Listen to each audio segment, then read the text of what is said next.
Hola, muy bienvenidos a una nueva entrevista del Centro de Estudios Libertarios Virtual. Hoy día tenemos a un personaje de esos que se extrañan sobre la faz de la Tierra, porque la especialización ha hecho que las personas abandonen varios de sus otras posibilidades de ser. Y luego entonces uno es especialista en un tema o en otro tema, o se dedica a una sola cosa o a otra cosa.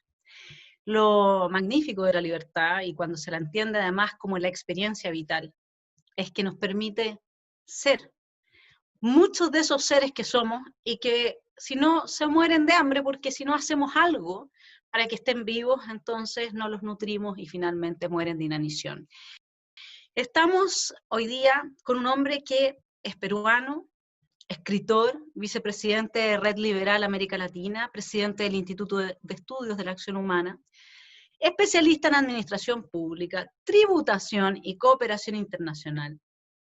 Además es investigador sobre temas de derecho privado e historia del liberalismo. Como si todo eso fuera poco, es ensayista, es poeta, un poeta magnífico, con una pluma que a uno le hace danzar el alma, catedrático y conferencista internacional. Entre sus obras más importantes, bueno, está Boca de la Sombra, ¿no?, que reúne parte importante de su poesía, pero también está Sentido Liberal, Liberalismo es Libertad, La Hoguera Desencadenada y Libertad para Todos. Presentado por la poeta española Raquel Lanceros, estamos frente, la voy a citar, a un poeta rotundo, conocedor de la tradición clásica y fecundo innovador de nuevos ángulos del descubrimiento. Luminoso como el mediodía y oscuro como una sombra, callado como la noche y locuaz como una loca, contradictorio, paradójico, inclusivo y envolvente como la poesía misma. Le damos la bienvenida a Héctor Ñaupari. Muy bienvenido a nuestra Muchísimas gracias. entrevista de hoy. Y además conmovido por esa magnífica presentación, Vanessa, estoy muy agradecido al Centro de Estudios Libertarios.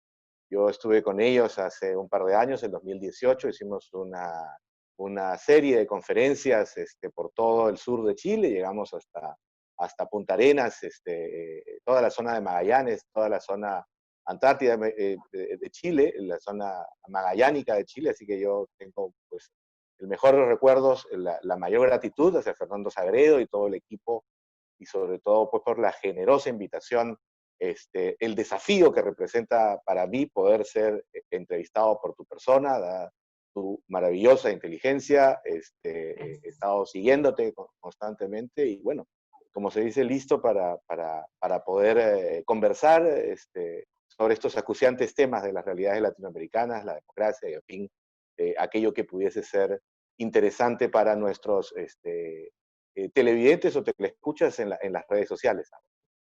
Encantado. Sí, yo quería comenzar, Héctor, solamente citándote a ti cuando dices que conservemos este instante como un sigilo, imaginado como un unicornio en nuestro último sueño, ardor eterno y breve, escanciado como el clavel entre los petirrojos. Así es que como quiero conservar, y no hay nada que conserve más que la vida y que el asombro, ¿no?, que la poesía. Y de ahí es que me gustaría plantearte una primera pregunta. Curiosamente, desde que yo era muy chica, mi padre nos decía que cuando los chinos te dan un buen deseo, te desean que vivas tiempos interesantes. Bueno, como yo hoy día tengo este sesgo medio académico de ir a confirmar si es que estos eran buenos deseos, me encontré con que no, con que es una maldición china, que a los oídos de mi padre llegó de esa manera. Sí, Y la maldición dice lo siguiente, y más encima que hace el juego con nuestro problema, la pandemia. Dice, que vivas en tiempos interesantes, que recibas las atenciones de los poderosos y que se cumplan todos tus deseos. Y esa es la maldición de los chinos. Pareciera que de alguna manera el populismo logra hacer realidad esa maldición, ¿no? Que tus tiempos sean interesantes por la violencia, que recibas todos los poderosos, porque obviamente que de eso se trata, y se cumplan todos tus deseos más encima, ¿no es cierto? Al menos en el imaginario de las afiebradas fantasías de las mentes capturadas. Entonces yo quería preguntarte, ¿A ti te parece, cuál es tu diagnóstico de cómo esta maldición está horadando los cimientos de las democracias que hoy día se muestran en ruinas y uno podría irse también más allá de Latinoamérica, ¿no? Bueno, yo quiero destacar lo siguiente. Lo primero es que estamos frente a un escenario, en el caso de las democracias en el mundo, y en particular en América Latina, en un escenario muy joven. Es decir, no han transcurrido menos de 50 años, 40 años en algunos casos, en los que el ejercicio de una, digamos, de los primeros pasos de una democracia se está llevando a cabo.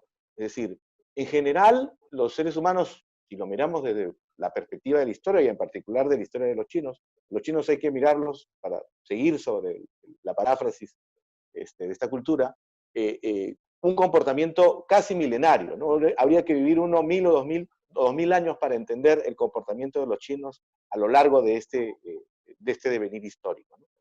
Pero en nuestro caso, nosotros, como sistemas democráticos y como sistemas de economía de mercado y como sociedades libres o grandes sociedades, apenas tenemos 200 años. Y de esos 200 años, frente a los 2 o 3 milenios que significa la historia de la humanidad, recién tenemos un crecimiento eh, acorde con el desenvolvimiento de nuestra propia libertad y el desenvolvimiento de nuestra propia creatividad de las últimas 2 décadas o 4 décadas. Entonces, yo creo que efectivamente es, como las obras artísticas, es un trabajo en progreso. Yo creo que es un trabajo en construcción, que se va haciendo permanentemente. Eh, Pienso más bien que efectivamente el interés no es solo para los populistas, porque de hecho este cargar las tintas que ha estado ocurriendo en materias como las censuras que están habiendo en todo el mundo, esta persecución a la libertad de pensamiento y de expresión que está ocurriendo, no es más que un síntoma, desde mi perspectiva, de desesperación frente a un escenario en el que el populismo ha perdido frente a la historia, desde mi modesta perspectiva, eh, el debate económico, el debate, digamos, político, jurídico, constitucional, y se ha aferrado al debate cultural como el único momentum que tiene para poder arriar, o por lo menos levantar sus viejas banderas de estatismo y de sociedades controladas, ¿no? Uh -huh. Eh, si lo ves desde esa perspectiva, obviamente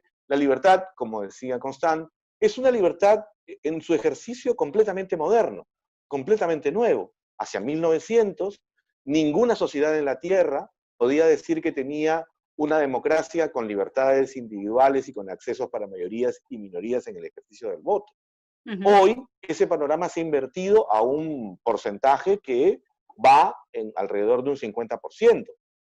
Lo que sucede obviamente es que los seres humanos tenemos, como yo he venido sosteniendo, comportamientos atávicos, es decir, regresiones que van continuando o que permanecen entre nosotros y que obviamente nos hacen permanentemente, por ejemplo, en el caso latinoamericano, tratar de recurrir siempre al salvador de la última hora, a los salvadores de la patria, considerar que la democracia en sí misma es un sistema débil, no hacer la diferencia entre una economía cartelizada y mercantilista respecto de una economía libre, no entender que el ejercicio de la creatividad se aplica permanentemente no solo para aquellas cosas que son útiles, como puede ser un armario o un estante de libros, los libros mismos, que hay una estética que comprende tanto las cosas, como podemos decir, artísticas, como efectivamente aquellas cosas que son útiles, como los autos o los edificios, o las prendas de vestir.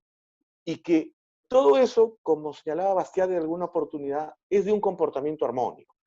Y Uh -huh. entonces es ese zigzagueo del que hablaba Popper, ese proceso de ensayo de error del que hablaba Hayek, que nos encuentra a nosotros en una situación en que la democracia tiene evidentemente que perfeccionarse, es un sistema para muchos completamente nuevo, no ha terminado, no hay una, digamos, tercera o hasta cuarta generación democrática en muchos de nuestros países. Podemos decir también que en el caso de los ejercicios democráticos, el derecho al voto ha antecedido a ejercicios de derechos individuales fundamentales, como el de la vida Claro. misma, el de la libertad, el de la propiedad privada. Entonces, y por supuesto, de otra parte, el derecho a votar y ser votado también ha antecedido incluso a las existencias mismas del Estado. En el Perú, por ejemplo, tenemos 1.800 municipios, que es, según Tocqueville, el primer ejercicio democrático, donde no existe la más mínima infraestructura del Estado. El alcalde es fundamentalmente un vecino, como todos los demás, que no percibe un ingreso, que no hay manera de tenerlo porque no hay un sistema de propiedad privada que permita un ejercicio taxativo o impositivo para poder financiar ese Estado municipal pequeño, y entonces esa circunstancia es la que hace que nosotros tengamos estos problemas que son propios de no haber tenido, como dice Johan Norberg, una suerte de aterrizaje suave en el ejercicio democrático, como ha ocurrido en otras sociedades occidentales que tienen otro tipo de problemas. Sí, son tiempos interesantes, desafiantes, diría yo. Se ha concluido el deseo de los populistas en el sentido de que en el corto siglo XX del que hablaba Brice Cosdon, nosotros hemos padecido muy cercanamente las montañas de cadáveres que han producido los socialismos realmente existentes. Es decir, esa batalla frente a la historia está ganada. No hay manera de que se pueda ocultar otra vez la montaña de cadáveres que los socialismos y los comunismos realmente existentes han producido, ¿no? No es posible ocultar, por mucho que así lo intenten, el ejercicio empobrecedor de las economías estatizadas o centralmente planificadas. Pero eso también significa de nuestra parte, como muchos han advertido, que el precio de la libertad, el costo de la libertad, es una vigilancia permanente. Es decir, digamos, para citarlo en otra frase, nosotros no tendremos paz con la espada. Es decir, aquellos que defendemos la libertad no tendremos paz con la espada. Siempre habrá efectivamente, por ese comportamiento atávico, por ese deseo perverso por la igualdad, por ese deseo, por ese reconocimiento de la mediocridad, por factores que son pulsiones esencialmente humanas, como la envidia o el resentimiento, que son parte de nuestra naturaleza humana, que atender este tipo de construcciones ideológicas que se suelen convertir en construcciones políticas y que finalmente destruyen nuestra libertad, destruyen nuestro progreso, nuestra búsqueda de civilización y nuestro deseo inmanente de ser libre. Héctor, has dicho varias cosas y entre ellas creo que de lo que llama la atención, ¿no es cierto? Fuera de que es como dato anecdótico de lo de las 1.800 municipalidades, digamos, porque claro, es que al mismo tiempo uno dice, bueno, acá sí hay poder extractivo y el poder extractivo ha servido para que esas municipalidades, muchas, no todas, por supuesto, hay buenas y malas gestiones, pero donde hay una mala gestión se instale prácticamente que un señor feudal, entonces, gracias a que justamente está el poder extractivo. Entonces, habría como algo en lo que tú hablabas de esta democracia que decantó sin un ejercicio previo de la afirmación de derechos individuales que son fundamentales para el funcionamiento de la democracia, y por lo tanto nosotros tendríamos como otro tipo de atavismo, si uno lo quiere decir. Claro, porque uno habla de China con sus 2000 años, o también uno puede pensar en Rusia, que fue imperio y después fue, y son culturas milenarias, ¿no es cierto?, que también están muy osificadas y por lo tanto tienen poco espacio a veces y oxígeno para la libertad. Entonces, a mí lo que me ha llamado la atención de las democracias como régimen a lo largo y ancho del planeta, de donde se están mostrando desde Bélgica, Estados Unidos, Chile, Ecuador, en todas partes más o menos, el fenómeno de horadar las bases democráticas desde el desafío a las autoridades, a la autoridad misma. Porque ¿qué pasa donde no hay autoridad? ¿No es cierto? Que entonces, si es que el médico para mí no es autoridad, y yo necesariamente me tengo que medicar porque si no voy a matar a otra persona, el médico me va a pinchar por la fuerza, ¿no es cierto? Si Carabineros o la policía no es autoridad y por lo tanto y la gente los desafía, entonces la autoridad se reemplaza por la violencia, y evidentemente que donde tenemos violencia como medio para la toma de decisiones, desaparece el régimen democrático. ¿Qué es lo que crees tú que está a la base de esta pérdida de la autoridad en las distintas democracias que muestran ahora esta fisura? Bueno, lo primero es su falta de credibilidad. Es decir, lo que pasa es que ahí juegan dos tipos de actores. El votante, que es el que finalmente intenta que el elegido resuelva la mayor parte de sus problemas, sin conocer el mismo que tiene derechos y, por supuesto, y por consiguiente responsabilidades. Y por otro, la autoridad misma, que también forma parte de ese mismo entorno, es decir, no es una persona extranjera, no es alguien que provenga de un entorno distinto. Es decir, no es un argentino, no es un argelino, no es un chino, no es un ruso.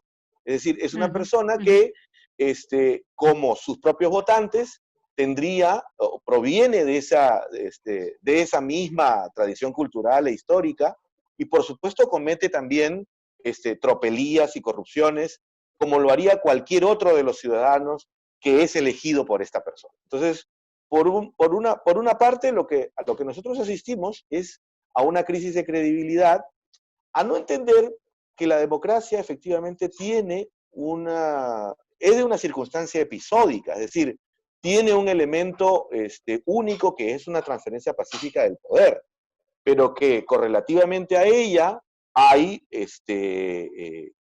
un imperio que es el imperio del derecho, que se ejerce de manera transparente, se ejerce de una manera no arbitraria, con un respeto escrupuloso a los derechos individuales, que eso genera un conjunto de pactos que, por ejemplo, en América Latina no se llevan a cabo.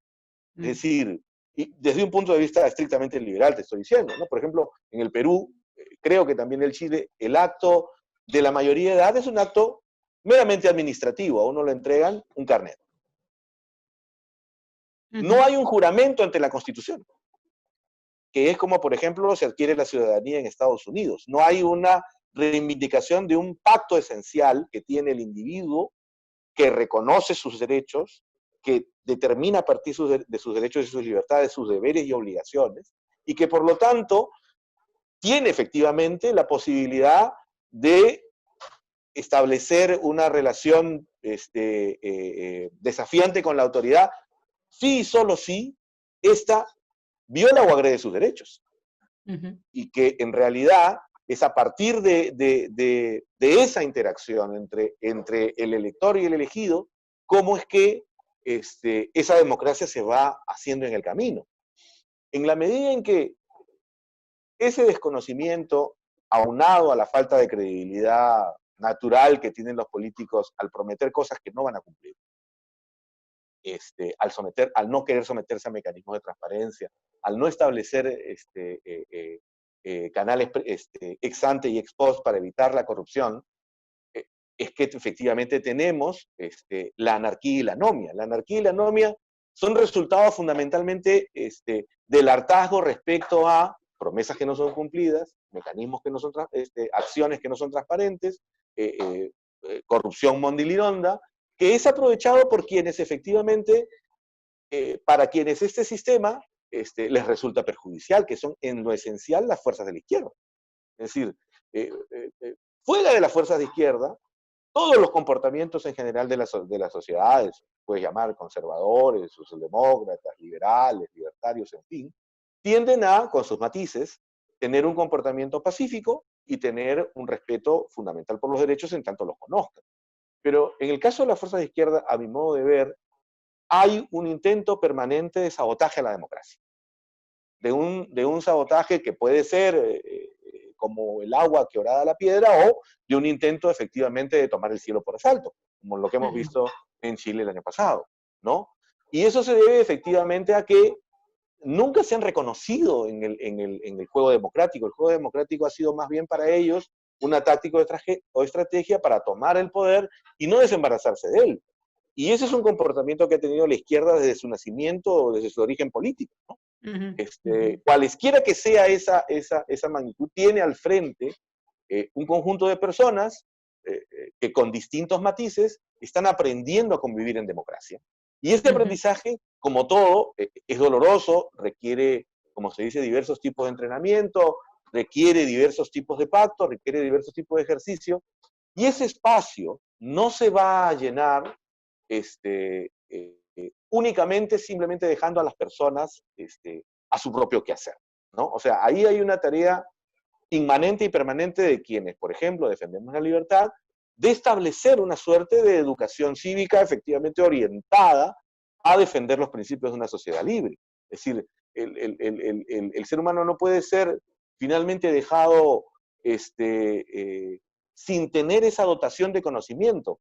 La democracia, por tanto, no solo implica el ejercicio único del voto, sino también un aprendizaje que comprenda sus derechos individuales, que comprenda un conjunto de mecanismos para limitar el poder, que comprenda una transferencia pacífica del poder, saber cómo elegir, saber cómo lo eligen a uno sin engaños, y sobre todo, que es lo que decía Popper, es siempre elegir al que menor daños nos cause, ¿no? Claro.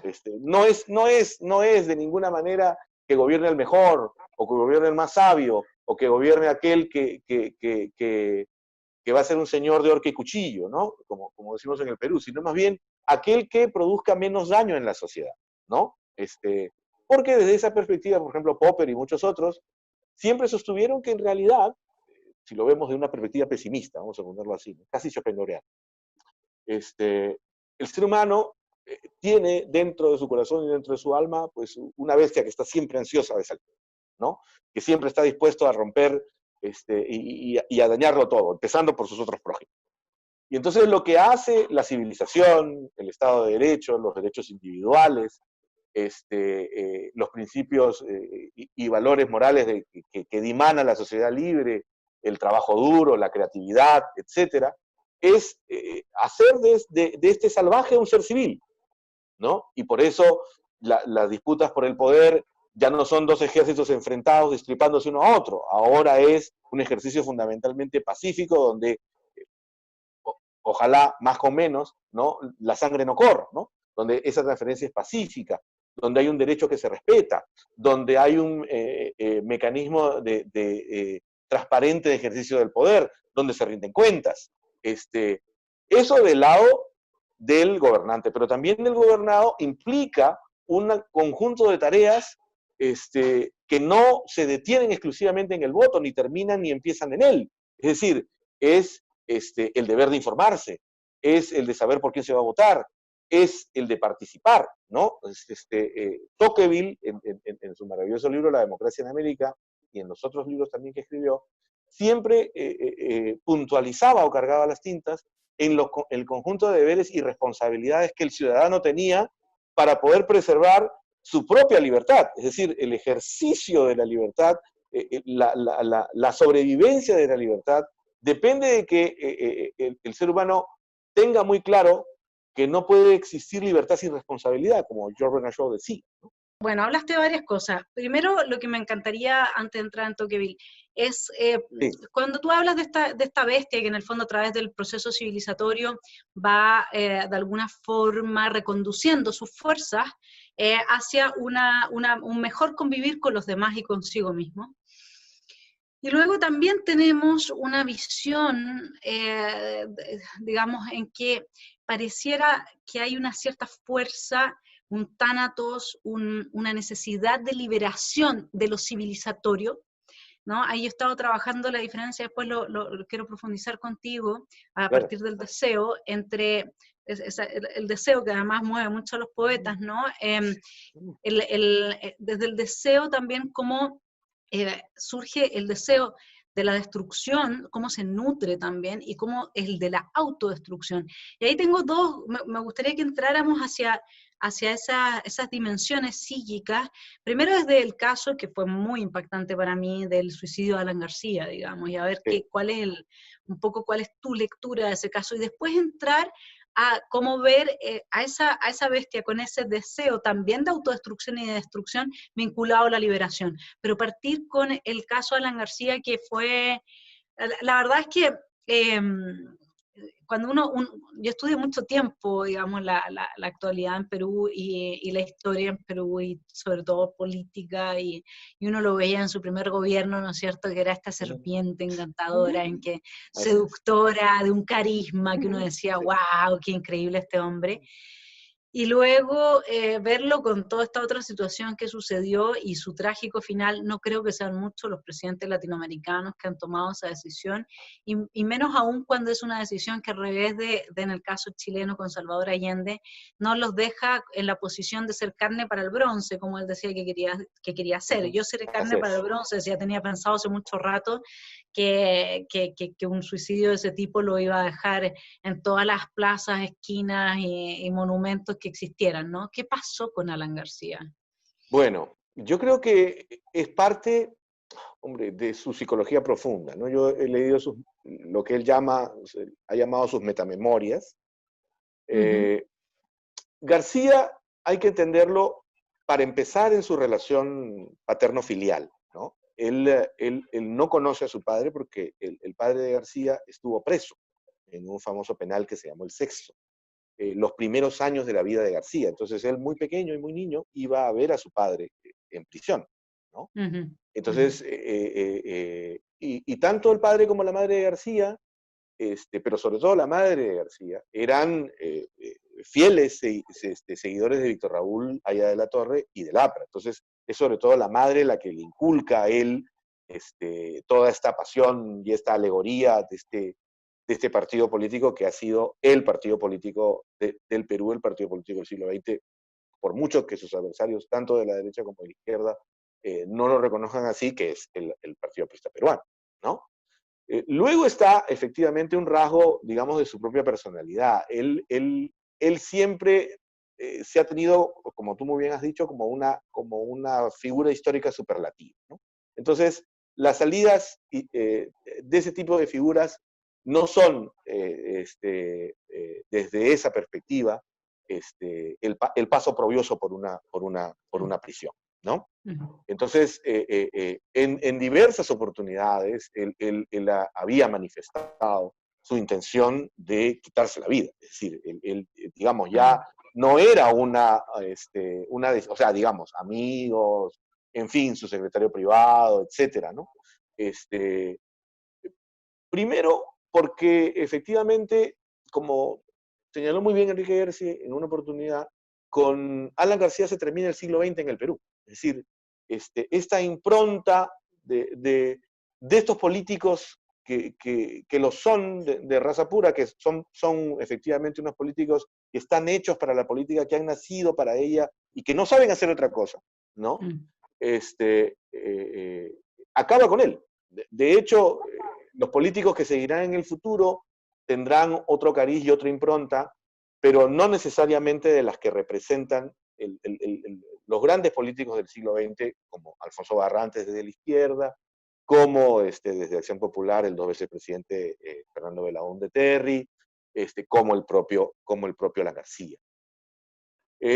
Su suicidio también, en eso no dejan de tener eh, razón sus adversarios, es también una suerte de salida romana, como yo escribí, ¿no? Es una salida romana porque efectivamente ya se trataba de alguien acorralado o no, como quiera verse, y con un paso de ir a la prisión, ¿no? Entonces, esto de verse enmarrocado, con las manos cubiertas y salir hacia una fiscalía, era algo que no iba a estar, desde luego, en sus planes, ¿no?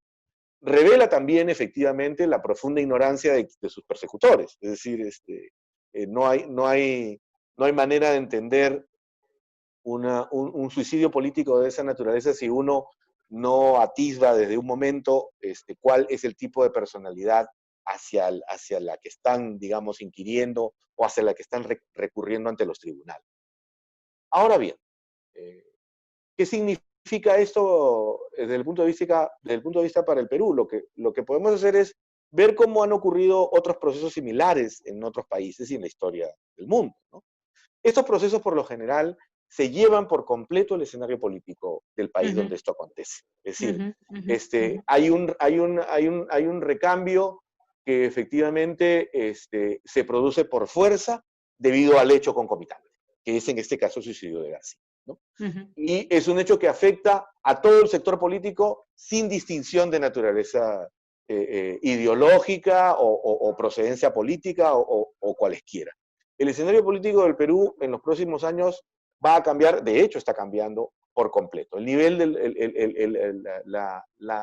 la preeminencia de las figuras políticas luego del suicidio en el político de García es otro. Y va a tambalear y se va a mover en un sentido anárquico por los próximos años, ¿no? O sea, y esto se da porque efectivamente con García ha terminado un modo de hacer política, ha terminado un modo de entender la política en el Perú, de entender al Perú. Es decir, los políticos en el Perú antes eran sobre todo pensadores reflexivos sobre la nación en la que vivían y la conocían, y conocían esa psique nacional profundamente. Es decir, los grandes líderes políticos de la izquierda, de hecho, la conocían, cada uno desde su perspectiva, con sus errores y sus aciertos, pero tenían ese tipo de conocimiento, digamos, enciclopédico, de esa visión en conjunto de país, de la que hoy efectivamente, hay que decirlo también con toda claridad, la totalidad de los políticos carece. Por lo menos en el Perú, la totalidad de los políticos carece de esa visión clásica de la política, que es una visión de largo aliento, que es una visión que tiene además que ver con cómo es el signo de los tiempos, ¿no? Los políticos en el Perú, digamos, son más proclives al espectáculo y a la farándula. No son políticos que escriban, o sea, de hecho, también con García acaba la trayectoria de políticos de derecha, de centro y de izquierda, conservadores y progresistas, que no solo tenían una visión de país, sino que también la expresaban en artículos, en libros, en fin, etcétera, o en discurso, ¿no? O sea, ya sea que devenía de su propio, o provenía de su propio devenir ideológico, o serán cosas con las que se habían encontrado en su propio quehacer político, ¿no? El caso de Belaúnde en eso es paradigmático porque él viene de una familia de generaciones de intelectuales, de pensadores, de artistas, ¿no? Lo mismo en el caso de los grandes líderes, de izquierda, que además tenían un acercamiento hacia un sector intelectual que pensaba desde la historia, que pensaba desde la sociología, que pensaba desde la literatura, y sobre el cual había un norte, por mucho que podamos desde nuestra perspectiva considerar que estaba o no equivocado, era un norte que tenía muy claro, ¿no? Y también desde el sector conservador. Hoy eso en el Perú, lamentablemente, se ha perdido. O sea, hoy día en el Perú eso no existe, ¿no?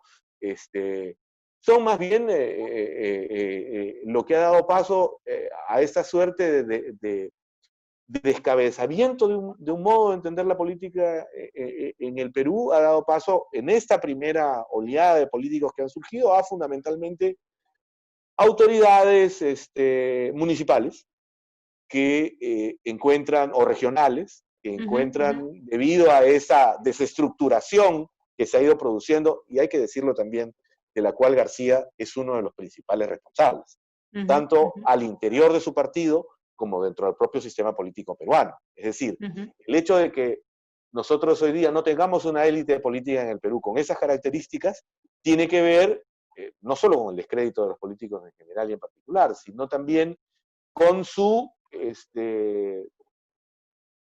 profunda caída en la ignorancia sobre pensar el país, ¿no? Y eso se produce cuando, por ejemplo, una personalidad tan, digamos, para usar ese término que se usa contra él, de un ego tan colosal, una personalidad tan colosal, en su propio partido haya impedido un recambio generacional de personas que han terminado saliendo del propio partido aprista o no teniendo la oportunidad por cuanto el único candidato y la única persona que decidía y mandaba en el partido era él. Eso se ha producido en otros partidos en el Perú, como el propio Partido Popular Cristiano, donde la arremetida de nuevos partidos independientes eran todos ex-pepecistas, eran todos ex-socialcristianos, ¿no? Pero, como te digo, y la demostración más palmaria de que ello es así es, primero, el hecho de que ya la figura que insurge, primero en el caso, o sea, digamos, podríamos decir que la figura no política de las características, la primera figura no política con las características que te estoy describiendo, es Mario Vargas Llosa, que no es presidente. Es un intelectual que no es un político, que no ha formado parte de ninguna de las canteras políticas, pero que tiene una idea, tiene una visión muy clara de lo que se necesita para el país, convoca a las mejores personalidades y pierde la elección. Y ese proceso concluye con alguien que efectivamente no solo no es o sea, también no es un político, pero al mismo tiempo ya no tiene una visión integrada, entendida del país, que es en el caso de Alberto Fujimori, que lo que hace es tomar el plan de Vargas Llosa y la visión de Vargas Llosa e implementarla,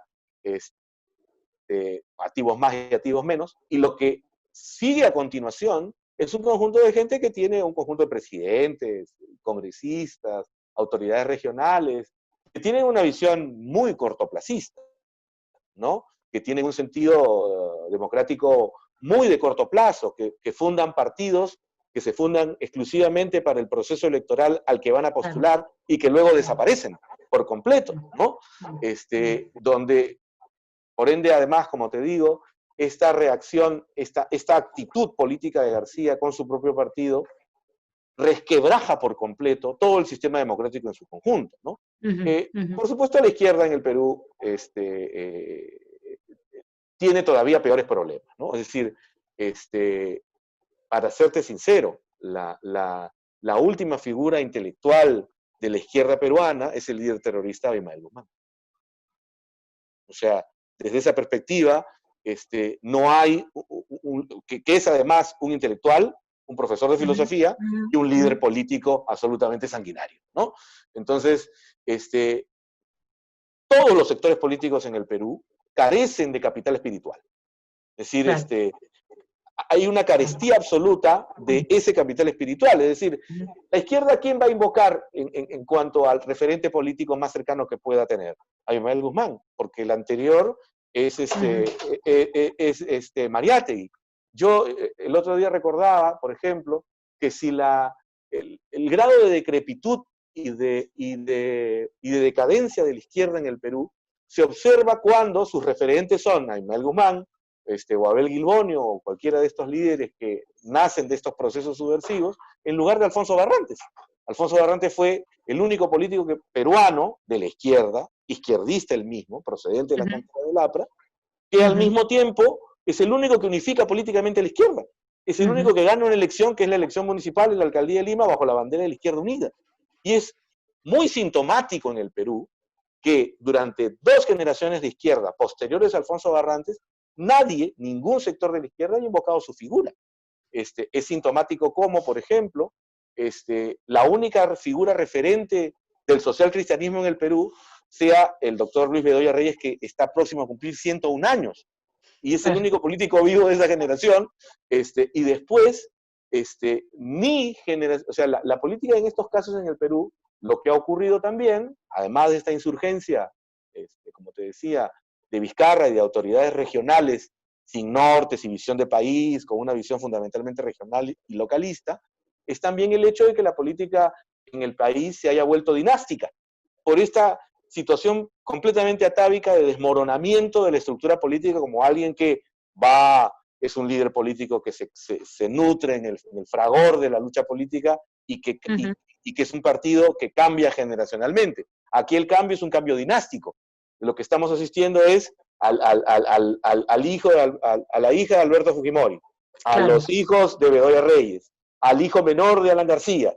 Entonces, es una sucesión dinástica. Eso no tiene nada que hacer con un comportamiento de naturaleza democrática. Y déjame hacerte una pregunta ahí. ¿Cuál es el rol, o cómo ha cambiado, o si sigue igual el rol de los cazadores de privilegios? Como, claro. O sea, con eso para que entiendan nuestra audiencia, porque yo estuve revisando ahí. Sí. algunos de tus libros, entonces ahí tú citas a Venegas Lynch, ¿no es cierto?, que habla de los cazadores de privilegios, y además esto nos conecta con también en la introducción que hiciste, es algo que es muy importante, que es que Latinoamérica no sabe distinguir entre mercados libres y mercantilistas, o lo que yo llamo neomercantilistas, y luego están estos, en términos de mi ley, empresarios, para que ahora sí ya Sí, todos están sí, entendiendo de qué estamos hablando. sí, claro. Y entonces en este contexto, el recambio dinástico, en que no hay políticos con esa visión país más integral, más profunda, más visceral, por decirlo de alguna manera, ¿qué pasa con estos empresarios? ¿Qué pasa con estos cazadores de privilegios a Sí, los cuales Zizek les dedica, o sea, Precht en realidad les dedica una poesía que quiero leer después una vez que oiga tu análisis? claro. Bueno, o sea, lo que ocurre en la política también ocurre en el sector económico. Es decir, Ajá. este, vamos a ver. Primero que nunca ha habido del todo, y hasta hoy, ni en el Perú ni en América Latina, una economía plenamente libre, ¿no? En los, digamos, en la persiana americana de la libertad económica, ¿no? Donde podamos ver un poco, algún atisbo de libertad, efectivamente cuando se han generado, digamos, no se ha producido por ejemplo, las grandes familias empresariales como tú las puedes ver en Estados Unidos, ¿no? Como los Mm, Vanderbilt o los mm, Rockefeller, en fin, donde el sentido del empresario, además de creativo o extractivo, o sea, además de ser un impulsor y una fuerza vital en su sociedad, es además un líder, y es además un mecenas, y es además un filántropo, y es además una fuerza que es positiva para su sociedad, ¿no? claro, Eh, claro. como resultado de ser fundamentalmente unos cazadores de privilegios, efectivamente, así como carecemos de referentes políticos, carecemos de referentes económicos, o de referentes, digamos, económico-productivos, ¿no? Para llamarlo de alguna manera, porque Ujú. ni bien tú observas a mirar, son, como ya se ha dicho, empresarios, ¿cómo se llama? Líderes de cárteles que no han surgido efectivamente a la luz de lo que es la organización, la forma en que se organiza económicamente la gente, que es a través del mercado. El mercado no es otra cosa que la gente organizándose económicamente, y dentro de los cuales no se entienden ellos mismos como servidores de sus consumidores, y, y aún reconociéndolo así. El otro gran problema que nosotros tenemos es que efectivamente no se modelizan en esos grandes modelos de comportamiento empresarial que te acabo de describir. Es decir, no se les observa, por ejemplo, en el Perú como fundadores de universidades, como aportantes a Claro. facultades de negocios, como John Paul Getty, por ejemplo, sobre el que se han hecho películas recientes, ¿no? Y hasta una serie, ¿no? John Paul Getty además era un extraordinario empresario petrolero que además lega para la humanidad al Museo Getty, ¿no? Que está en Estados Unidos, en California, ¿no? Y su nombre se asocia efectivamente a una contribución a la creatividad y al arte humano, de la humanidad, ¿no? Como son en la mayoría de los casos fortunas mal habidas, o fortunas hechas a partir del contubernio o de la cartelización, lo mejor para ellos es pasar invisibles. Y entonces, efectivamente, desde el punto de vista ideológico de los defensores de la libertad, no hay una ausencia de referentes políticos y una ausencia de referentes libremercadistas, económicos, que se diga, miren, el desarrollo empresarial basado efectivamente en la creatividad, en el trabajo duro, en el ejercicio implacable de la competencia, produce unos resultados que además revierten de la sociedad. O sea, si en todo caso esto no es así, por supuesto que para estos modelos sí necesitamos historiadores y necesitamos novelistas que por lo menos novelicen o generen un relato sobre ello. Es decir, por ejemplo, ¿no? En el Claro, Perú, ahora lo que ellos sí hacen, sí, evidentemente, porque para poder ser cazadores de privilegios, lo que ellos hacen es meterse la mano al bolsillo para pagar las campañas de los políticos que luego legislan a favor de ellos, ¿no es cierto? exactamente, así es, así es. Entonces, el punto es que mientras los estados son extractivos, al modo que también es una mentalidad, el punto es que ese empresario tiene la misma mentalidad extractiva que tiene un estado, que en lugar de traducir, digamos, lo que recibe de los ciudadanos en un beneficio directo a los ciudadanos en términos de proteger sus libertades para que ellos puedan avanzar en sus propósitos de vida, siempre diversos, y por lo tanto el Estado no podría influir ahí, lo que hacen es extraer lo máximo posible y luego te regalan un pernil. Así Al es, final viene la ley del así es. pernil, ¿no es cierto? Exacto. Y Entonces no eran así, nosotros... No eran así, y no eran así, ni en Chile ni en el Perú. Si tú te das cuenta, por ejemplo, las grandes clínicas, lo que se llamaba la clínica peruano-japonesa en el Perú, la clínica angloamericana, la clínica italiana, era hecho por estos grandes empresarios que luego contribuían a su sociedad y fundaban las clínicas o los hogares para infantes. Las beneficencias públicas de hoy en el Perú y los grandes terrenos y grandes edificios que tienen son de aquellas beneficencias privadas, financiadas por los empresarios de su tiempo, por ejemplo, de la mal llamada República Aristocrática en el Perú, que efectivamente hay un progreso, hay una constitución que permanece en el tiempo, y eso produce un sector empresarial, digamos, pujante, que al mismo tiempo, efectivamente, como los políticos de los que estaba hablando anteriormente, tenían una visión de país, un sentido de progreso, que estaba asociado obviamente a, en ese entendido, de retribuir aquello que efectivamente el Perú me ha brindado al poder tener un exilio. Claro, claro. El problema, Héctor, es que cuando tú tienes esa izquierda que, como tú bien la describiste antes, no está dispuesta a participar del proceso democrático, captura el Ministerio de Educación, el de la cultura, porque más encima nosotros tenemos estados culturales, como decía Nietzsche, que producen la cultura en la que vive la gente, y ahí Tocqueville hablaba de la igualación de las inteligencias. Entonces, cuando uno tiene eso, y finalmente terminan, porque el discurso de la lucha de clases, desde el principio del siglo XX en adelante, con la cuestión social, etcétera, ha tomado mucha fuerza en Latinoamérica, y quizás ellos aprendieron algo. Mira, te voy a leer a Zizek, que habla de este tipo de empresarios que le devuelven el bien que han recibido de la sociedad, digamos, haciéndole el bien a la sociedad, pero que más encima son filántropos. Mira en los términos que habla Zizek sobre estos liberales comunistas. Liberales comunistas. Dice, ¿qué debe hacerse entonces con nuestro comunista liberal, que es sin duda un buen hombre y está realmente preocupado por la pobreza y la violencia en el mundo, y puede afrontar estas preocupaciones? En realidad, ¿qué hacer con un hombre que no puede ser sobornado por los intereses de las corporaciones, puesto que es copropietario de ellas, que sabe lo que dice acerca de luchar contra la pobreza porque se aprovecha de ella, que expresa con sinceridad su opinión, puesto que es tan poderoso que puede permitírselo, que es valiente y sabio a la hora de llevar adelante de forma despiadada sus empresas y no considera sus ventajas personales, puesto que todas sus necesidades están ya satisfechas, y que además es buen amigo, en especial de sus colegas de Davos? Bertolt Brecht, y aquí lo cita, proporcionó una respuesta en su poema La pregunta sobre el bien, y dice, da un paso al frente, oímos que eres un buen hombre. No pueden comprarte, pero el relámpago que golpea la casa tampoco puede ser comprado. Mantienes tu palabra, pero ¿qué dijiste? Eres sincero, das tu opinión. ¿Qué opinión? Eres valiente. ¿Contra quién? Eres sabio. ¿Para quién?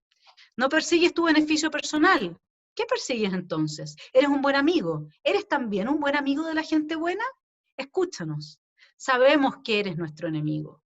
Por ello te pondremos frente al muro. Pero en consideración a tus méritos y buenas cualidades, te pondré frente a un buen muro y te dispararemos con una bala buena, de un arma buena, y te enterraremos con una pala buena en la buena tierra. Entonces, ¿qué es lo que a mí me pasa con esto? Que es un poco el proceso que he estado viviendo. Hay algo que me imagino, esto como que nadie es profeta en su tierra, pero en este país se habla del pago de Chile. No sé si ustedes tienen algo como eso. Gente que se sacrifica, hace todo el bien por los demás, pero todo lo que tú haces, al ser visto a través de estos ojos de la conciencia oscura, de este tipo de personajes que todo lo impregnan de esa mirada perversa, ¿no? Como me decía un amigo mío haitiano, me decía, a veces el que ve, digamos, de un color rojo es porque tiene el ojo rojo, no porque el objeto sea rojo, ¿no? Entonces, el problema es que como tienen capturados todos los medios en los que la respuesta que recibe la gente que hace el bien es el mal. O sea, tú al final, por hacer el bien, Sí. recibes y de ahí lo único que te queda es ser kantiano, ser deontológico, actuar por principios, no puedes ser consecuencialista. Y eso es muy duro, muy poca gente tiene esa fortaleza interna, menos todavía en ausencia del pilar religioso y de todo lo que significaba la creencia en Dios. Entonces, lo que uno ve en estos países, a veces desde también una mirada, digamos, melancólica quizás un poco y triste, es que no hay capacidad para reconocer cuando alguien ayuda.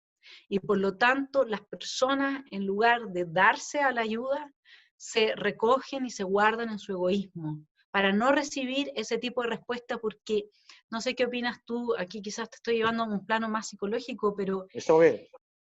no hay nada más duro en la vida que hacerle el bien a alguien y recibir a cambio un castigo.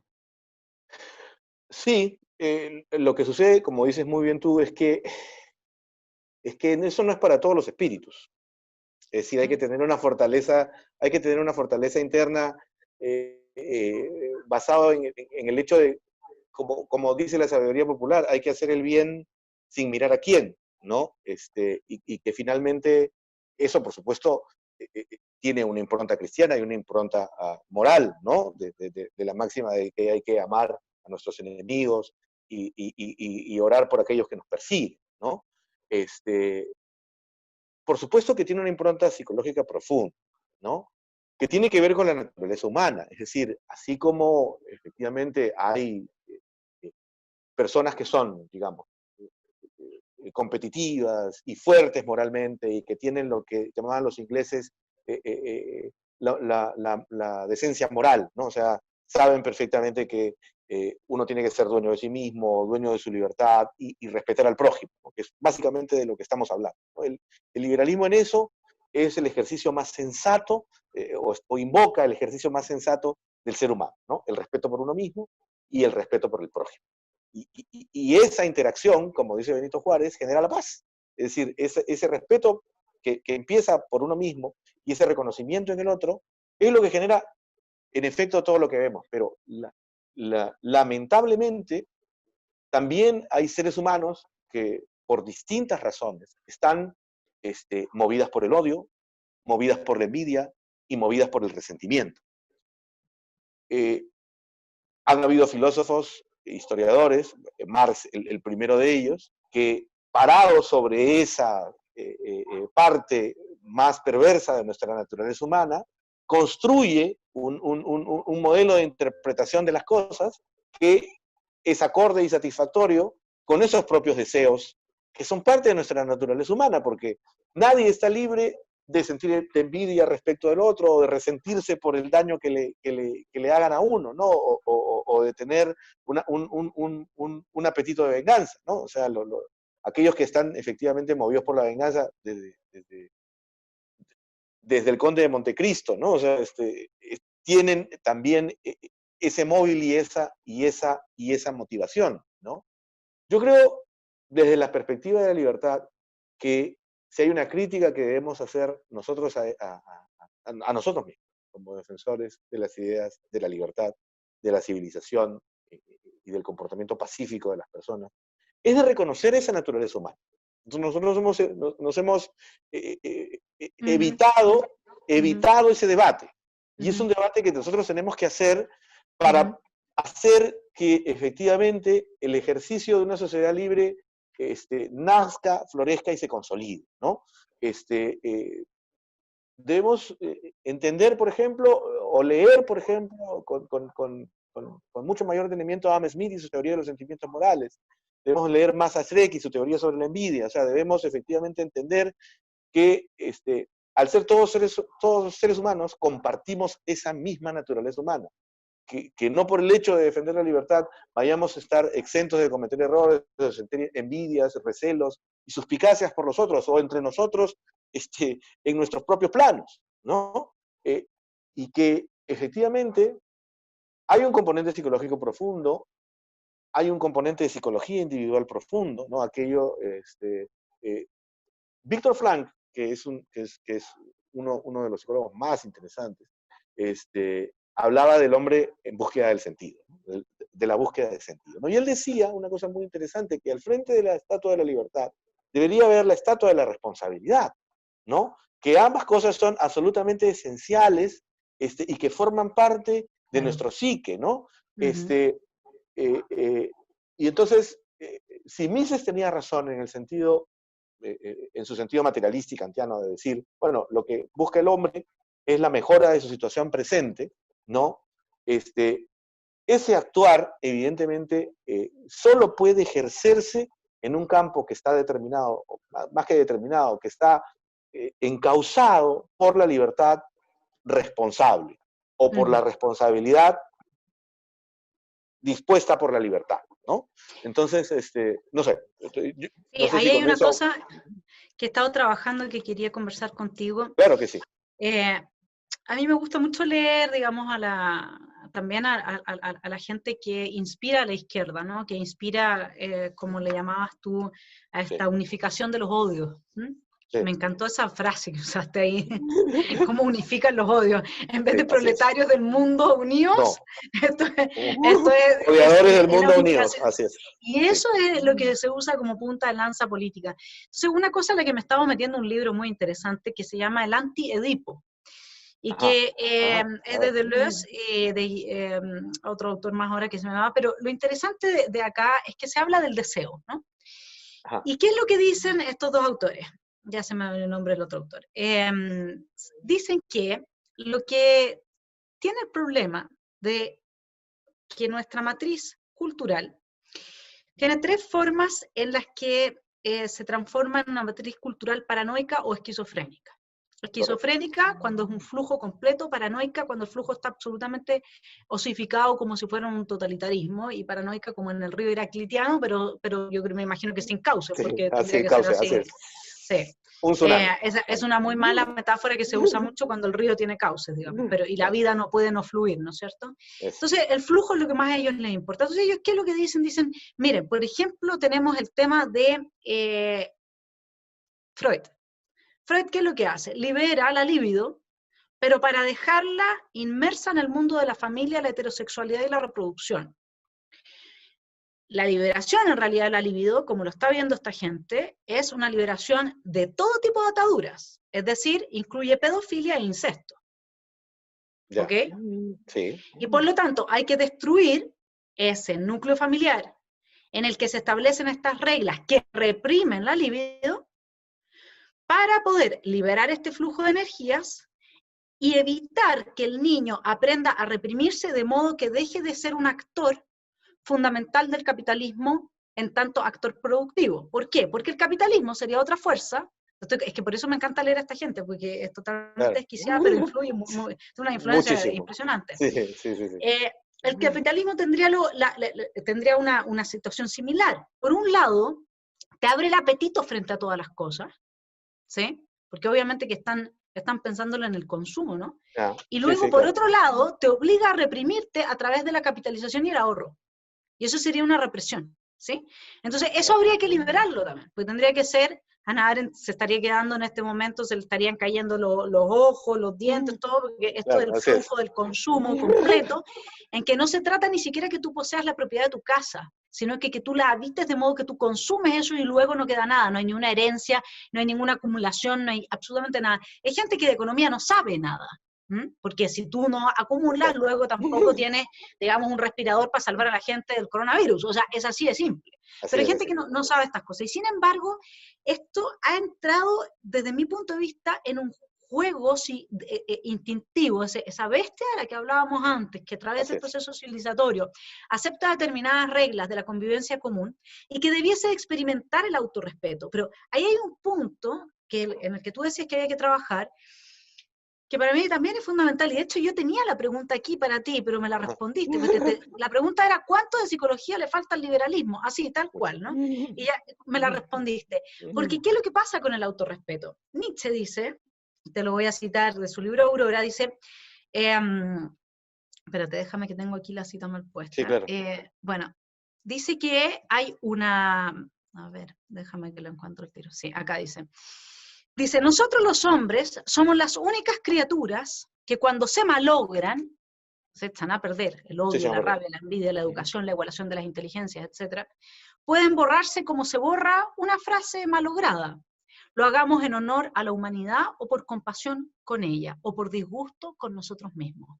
Ese instinto de Claro. la autodestrucción, que era lo que nos conectaba un poco con Alan García, ¿no? De, en el fondo, ser el animal que es capaz del suicidio. Más allá de que el libre arbitrio y de la autoconciencia, hay algo instintivo en ello también. ¿Sí? Y entonces, si nosotros conectamos las dos cosas, conectamos este deseo de la liberación, que de alguna forma podría responder a esta idea de que si yo me libero del sistema, entonces ya no tengo que cargar con la responsabilidad. Y por eso es que se trataría de avanzar a través de, en estos regímenes de democráticos, no, o sea, solamente con la estatua de la libertad y no con la de la responsabilidad. O sea, en suma, lo que tendrías acá es una estatua de la liberación, que te promete liberación.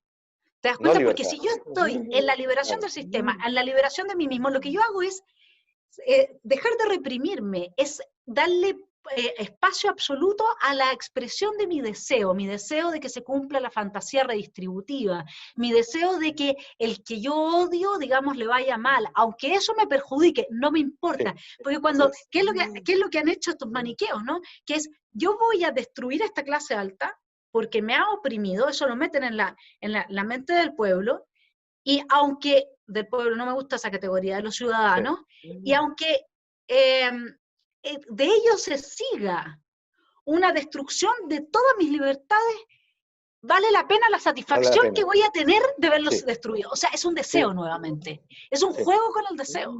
sí. Entonces, Y no, esa, sí, sí, sí. No, sí, te no, iba y a no, preguntar, sí, pregunta, por favor.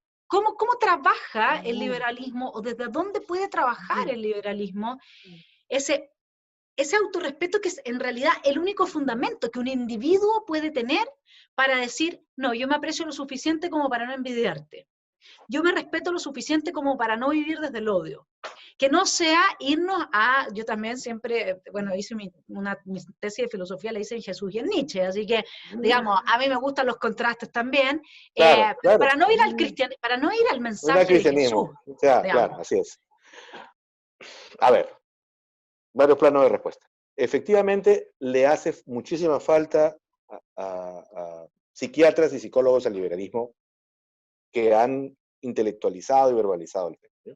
Yo citaría algunos, Frank es uno de ellos, Jung es otro importantísimo autor que hay que leer.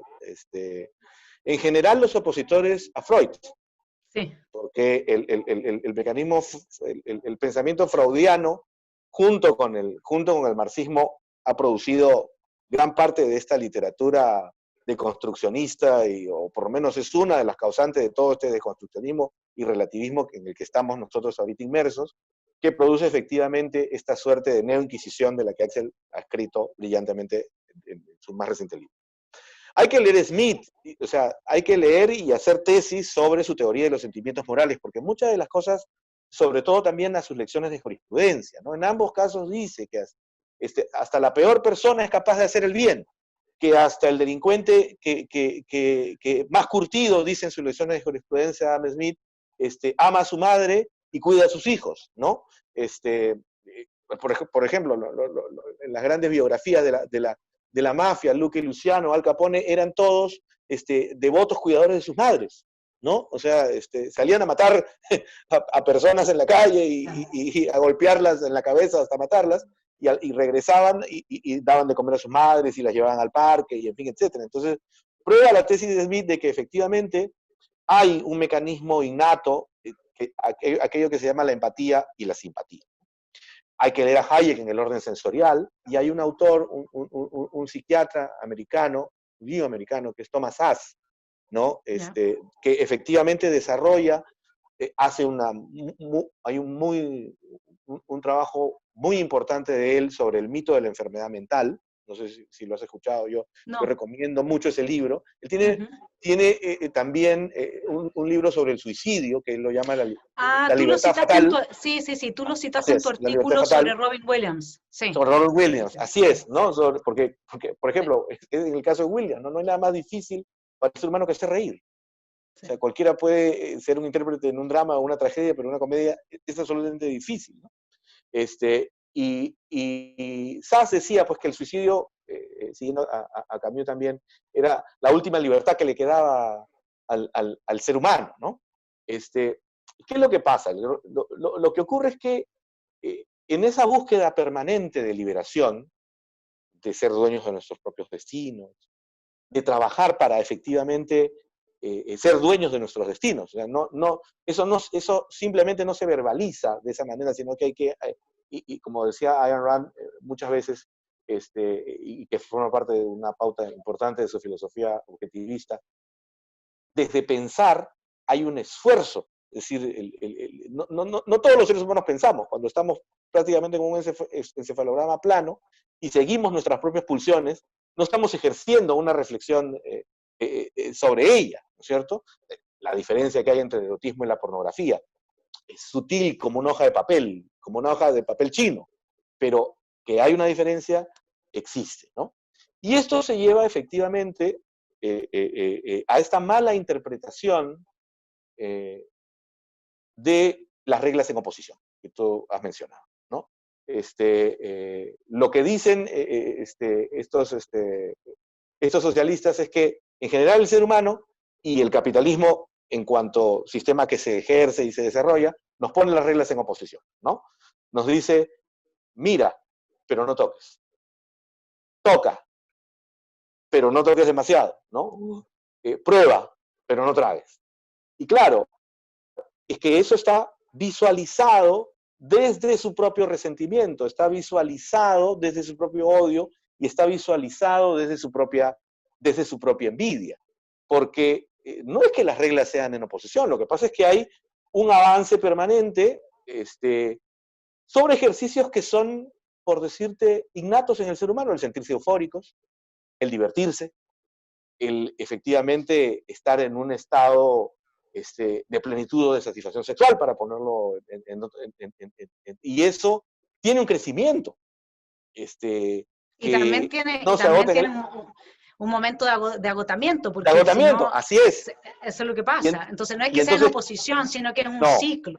así es, así es. O sea, que va constantemente en incremento y que, claro, lleva a, en el caso de los socialistas, a sacralizar determinados tipos de comportamiento que pueden repugnar a nuestro ser moral, ¿no? O sea, si uno lee, por ejemplo, las 120 jornadas de Sodoma, de Sade, si uno lee la Venus de las Pieles, de Beaumasoch, de que proviene el término masoquismo, ¿no? Es decir, Mises lo explica y te dice, bueno, si para el masoquista su mejora de situación presente es que lo azoten, ¿no? Lo ideal es que busque una pareja sádica. Así de extremo te lo dice, ¿no? Porque, porque la base en ese aspecto que tiene como dije un momento, una diferencia muy sutil, casi como la de un papel chino, es ¿hasta cuánto está uno posibilitado o cuánto uno puede permitir de perder su autorrespeto en este tipo de situaciones de liberación extrema o de compulsión por el deseo en forma extrema? Como en Claro, el y el caso del punto es sádico si es con, que, con la y el punto masoquista, es ¿no? claro, y el punto es si no tienes el autorrespeto, porque en la medida en que tú no comprendes los fenómenos desde los Así cuales es. te acusa todo tu aspecto más emotivo, por ejemplo, yo pensaba, ahora que tú me hablabas de Robin Williams y hablábamos del autorrespeto, etcétera, yo hice clase Sí. muchos años de la teoría de los sentimientos morales, fue un libro que me impactó muchísimo. Varias cosas me impactaron, por ejemplo, desde la teoría de los sentimientos morales, si tú llegas a entender realmente lo absurdo que son las obsesiones humanas, cuando pone el ejemplo de si alguien en una isla estando solo se construiría un palacio de Versalles o no, digamos, o mejor buscaría un mondadientes para limpiarse los dientes, ¿no? Así es. Y entonces uno dice, entonces yo estoy buscando muchas cosas en realidad, no es porque es algo que me interese a mí. Y empiezas a tomar ese tipo de conciencia, y por ejemplo en el asunto del humor, hay un reírse con uno mismo que una de las situaciones más bellas que puede experimentar un ser humano, por lo menos yo lo disfruto enormemente, y si a mí nadie me acompaña, y se lo pierden, y no solamente es que se lo pierden, es que muchas veces es uno con uno mismo. Entonces, si el asunto de Robin Williams, por ejemplo, hubiese sido un tema asociado a las dificultades que tenía su humor, que en algún momento tú en el artículo lo sugieres, su humor para manifestarse, que hoy día le puede estar, lo estoy tocando el tema y lo estoy levantando porque con la neoinquisición esto le puede pasar a mucha gente. A cualquier persona, sí. Entonces es importante que sepan, o sea, hay que hacer pequeños grupos, hay que hacer el humor con uno mismo, a veces es tiempo de plantar, a veces es tiempo de cosechar y a veces es solamente tiempo de meditar. Eso es cierto. Hay que saber estar y meditar. No quiero llamar a todos a una vida espiritual, aunque me encantaría, pero yo no soy una líder espiritual, digamos. Pero meditar me refiero a no hacer nada, a la no acción. Eso está dentro de los principios del I Ching, por ejemplo, ¿no? Entonces, hay que empezar a entender que la vida no es solamente aquel plan, aquel diseño de plan o destino que nosotros estamos buscando. También es lo que trae hacia nosotros y a veces es simplemente no hacer nada. Entonces, ese autorrespeto, ese diálogo con uno mismo, ese no buscar a través de la admiración, porque a mí me encantaba, yo estudié mucho cuál era el concepto de felicidad en distintos filósofos. Hay filósofos de la talla de Aristóteles y Kant, y tremendo, ¿no? Y me quedé con el de Adam Smith, que uno diría, pero espérate, con toda la filosofía que tú estudiaste, está bien. Adam Smith es un tipo que piensa brillante muchas cosas, y que yo, pero claro, no es un Aristóteles, de hecho, es un seguidor de Aristóteles. Toda su teoría de los sentimientos morales está claramente basada en la ética de Nicómaco, porque en el fondo evita los extremos y se mantiene en el medio como el camino a la virtud.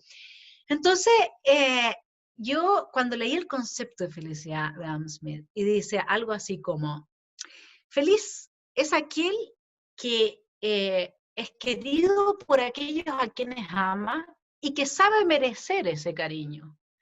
Y miserable es aquel que es odiado por muchos y sabe merecer ese odio.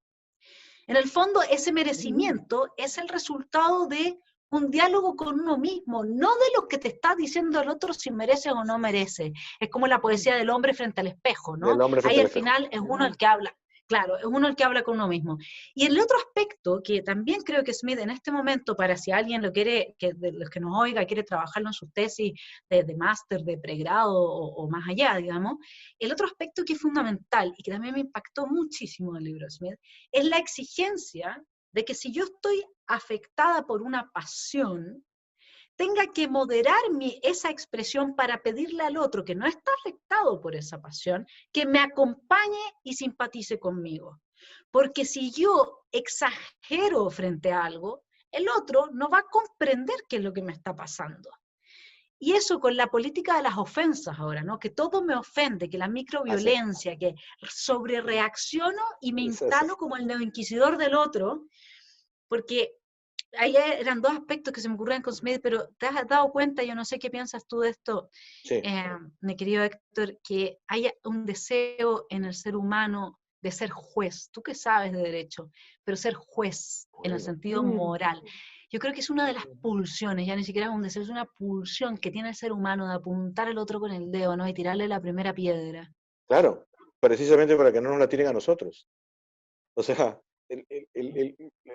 la máxima fundamental de no debéis juzgar es permanentemente desobedecida por cobardía. O sea, porque otro de los comportamientos naturales de la propia naturaleza humana es de tener diversos miedos. Y el primero de esos miedos es a que lo juzguen a uno, y que lo juzguen crítica y duramente, ¿no? Y entonces lo primero que hace esa persona es señalar al otro, ¿no?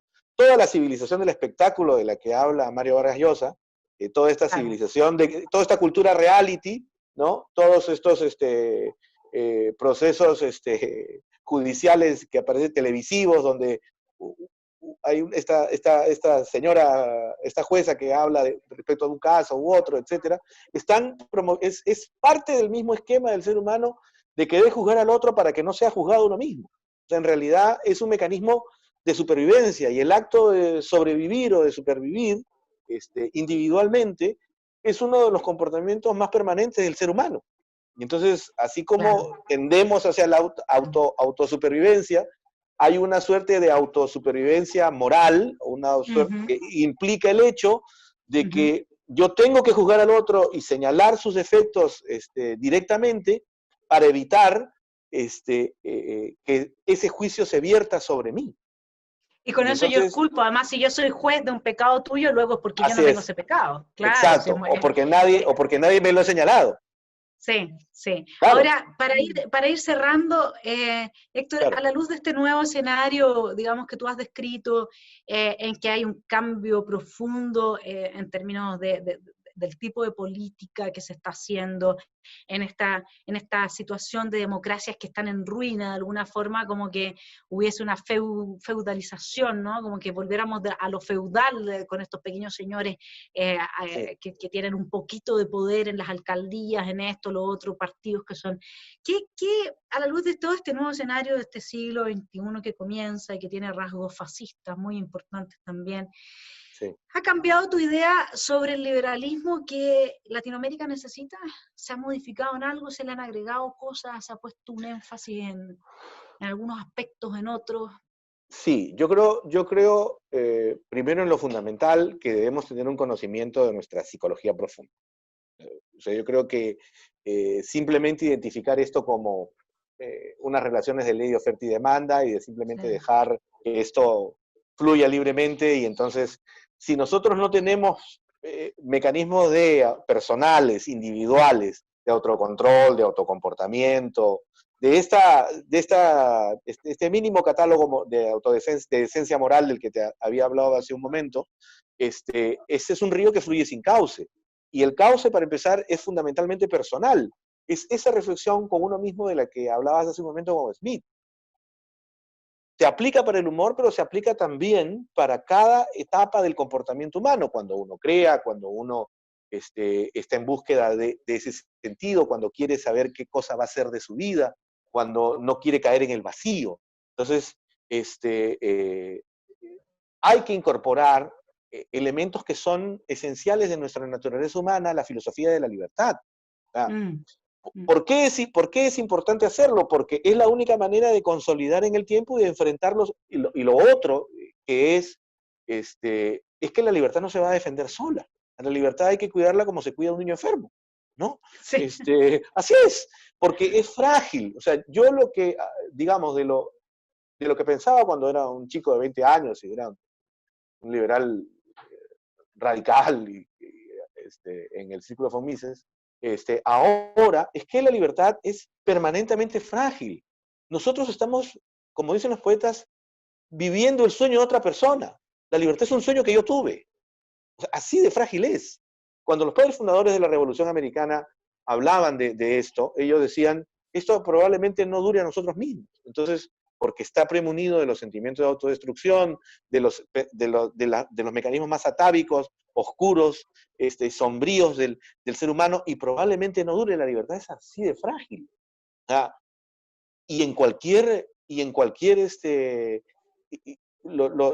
modelo de sociedad que revoluciona y transforma el mundo, que es el de Estados Unidos ahora, ¿no? Que está sufriendo una enorme decadencia, ¿no? Solo puede encontrar su salida a través de una lectura profunda, una relectura profunda de los padres fundadores con ese componente psicológico Ujú. del que te estoy hablando. O sea, la libertad está en permanente reencuentro, está en permanente salvataje. O sea, si algo creo yo es que esto se puede terminar en cualquier momento. Y por eso es tan importante defenderla y por eso es tan importante contestar cada crítica a la libertad, entender que esas críticas, algunas de ellas pueden ser bien intencionadas, pero la mayor parte de ellas tienen como propósito en realidad devolvernos a un estado en el que esa libre voluntad y ese libre albedrío desaparezcan, ¿no? Porque es mejor vivir para de esas personas, vivir con ese componente autodestructivo o con esa dirección y ese control, a vivir en libertad y asomarse a la puerta y dar el primer paso a lo que será una vida consigo mismo. Claro, Todos, claro. no todos, o sea, si nosotros miramos, los que miremos en nuestro propio interior permanentemente, de repente podemos encontrar un abismo cada vez más sombrío, a cada metro que nosotros entremos. Ujú. Y es esa sensación la que también impulsa este instinto de autodestrucción.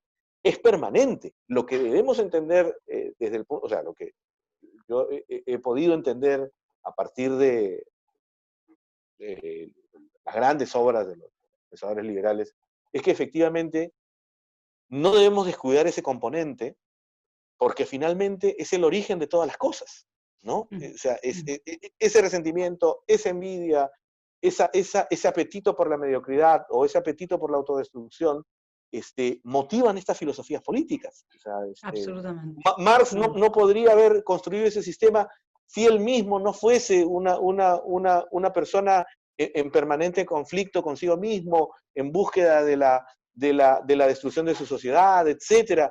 O sea, el Che no habría tenido ese comportamiento si nosotros no lo leemos fundamentalmente en sus diarios y de ese menosprecio por sí mismo que trasciende hacia un menosprecio hacia todo otro tipo de ser humano, ¿no? Sí. Y entonces, el gran error es pensar que solo con el ejercicio de la sociedad libre ese comportamiento atávico va a desaparecer y que ese proceso civilizador es permanente y que no requiere ningún cuidado y que no requiere ninguna atención, porque una vez que lo descubres, transcurres como en una carretera sin tráfico. Eso no es verdad.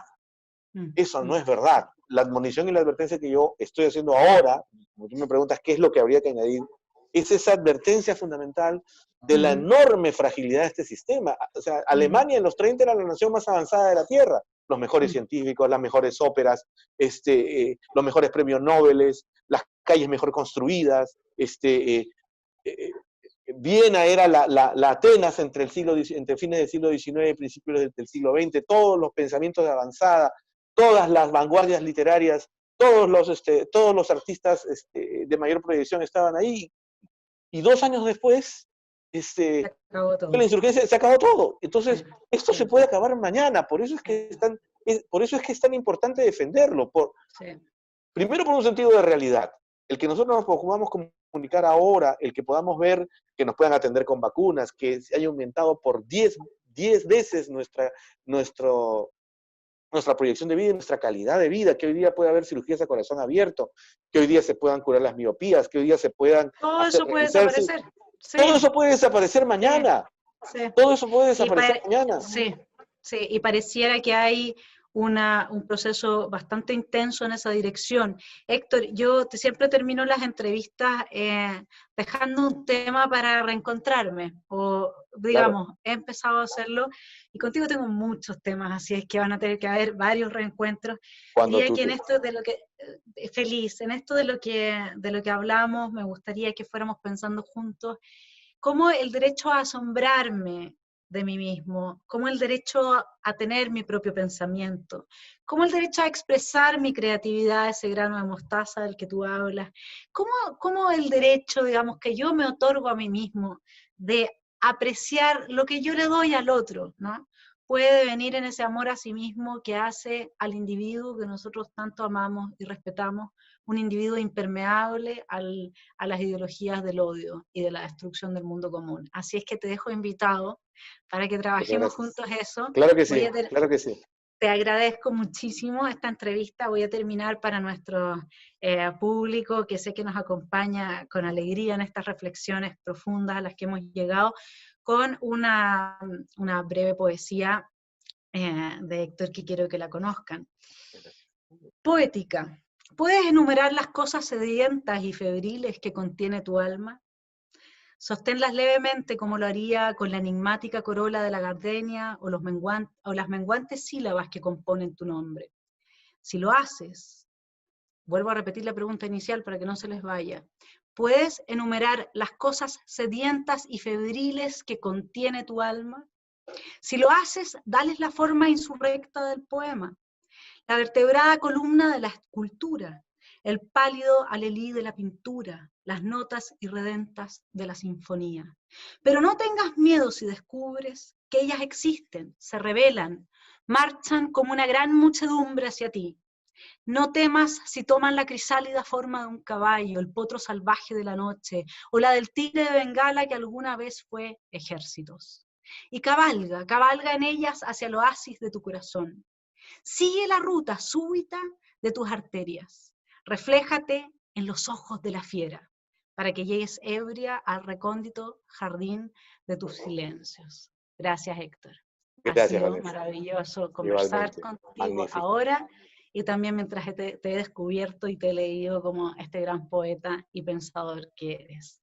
Gracias Muchísimas en gracias. nombre del Centro de Igualmente. Estudios Libertarios Como bien. y quedan todos invitados para nuestro próximo desafío. Que tengan una muy buena semana. Igualmente. Gracias. Un enorme abrazo.